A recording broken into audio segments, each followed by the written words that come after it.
ইরানের নতুন সর্বোচ্চ নেতা হলেন খামেনির ছেলে। তেহরান। এক ঐতিহাসিক পরিবর্তনের মধ্য দিয়ে ইরানের নতুন সর্বোচ্চ নেতা হিসেবে নির্বাচিত হয়েছেন আয়াতুল্লাহ আলী খামেনির ছেলে। বুধবার সংবাদ মাধ্যম ইরান ইন্টারন্যাশনাল এবং নির্ভরযোগ্য সূত্রের বরাতে এ তথ্য নিশ্চিত করা হয়েছে। জানানো হয়েছে যে ইরানের প্রভাবশালী সামরিক বাহিনী বিপ্লবী গার্ড বা আইআরজিসি এর সরাসরি চাপে দেশটির অ্যাসেম্বলি অব এক্সপার্টস তাকে সর্বোচ্চ নেতা হিসেবে বেছে নিয়েছে। এর আগে গত 28শে ফেব্রুয়ারি ইসরায়েল ও যুক্তরাষ্ট্রের এক যৌথ সামরিক অভিযানে ইরানের দীর্ঘকালীন সর্বোচ্চ নেতা আয়াতুল্লাহ আলী খামেনি নিহত হন।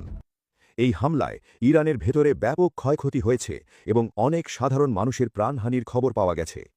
এই আকস্মিক ও ভয়াবহ হামলার পর ইরান জুড়ে এখন শোক ও চরম উত্তেজনা বিরাজ করছে। নতুন এই নেতার হাতে এখন ধ্বংসযজ্ঞের মোকাবিলা করা এবং বিধ্বস্ত পরিস্থিতি সামাল দেওয়ার গুরু দায়িত্ব।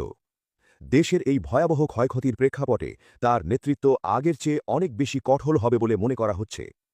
বর্তমান উত্তাল রাজনৈতিক পরিস্থিতিতে তিনি কিভাবে দেশকে এগিয়ে নেবেন এবং শত্রুপক্ষের কর্মকাণ্ডের মোকাবিলা করবেন, সেদিকেই তাকিয়ে আছে এখন সারা বিশ্ব।